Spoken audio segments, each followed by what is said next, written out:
Hello, so this is my experiment. I have two of the exact, very similar pots, or pans, whatever you want to call them, and one has half a cup of water in it, while the other has nothing in it.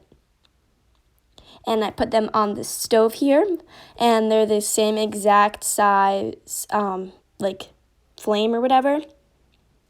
And I'm going to put them on the same temperature, using the knob, so it's going to be in the same position. So my goal is to heat these two pans up at the same exact temperature. Right now they are at before they were put on the stove, they were at room temperature. I left them out, so they're probably exactly the same temperature.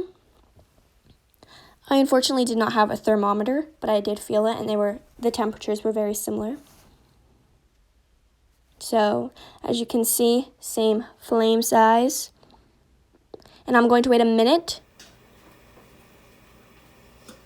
for them to heat up, and I'm going to observe my observation. So you can see the water is boiling and the air above these two pans are fizzing and kind of looking blurry. So then after a minute, I'm going to dip two identical spoons in them for 10 seconds. And I'm going to feel the spoons. I'm going to compare the temperatures. This is just a recap. I have two pans, one with water, one without water. They're very similar pans. I unfortunately did not have the same type of pan. The one with water has half a cup of water, and both are on the same temperature on the same size flame. And they're on this flame for 1 minute. And after 1 minute, I dipped to the same exact spoons into the pans for 10 seconds.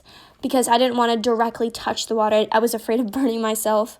So I took the spoon, put it on a plate, and I touched it, and I compared the temperatures. And going back to the so-called blurriness above the pans, I wanted to note that there was more blurriness over the pan without water. So you can see there's a little bit of blurriness here, but the pan with water, I slowed it down so you can see kind of the air moving. I do want to mention is that in the examples, it wasn't very easy to see the blurriness above the pan, but it was noticeable on my end, so I just wanted to clear that up. Also, when I did touch the spoons, the spoon that went into the pan without water was much hotter.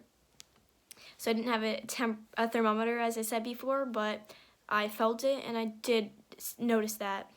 I also want to apologize for my messy kitchen and kind of, I guess, lack of substantial evidence. I would have gotten a thermometer, but my parents refused to go out and get one. So I'm just going to sum up the lab. So this lab was supposed to demonstrate water's resistance to heat.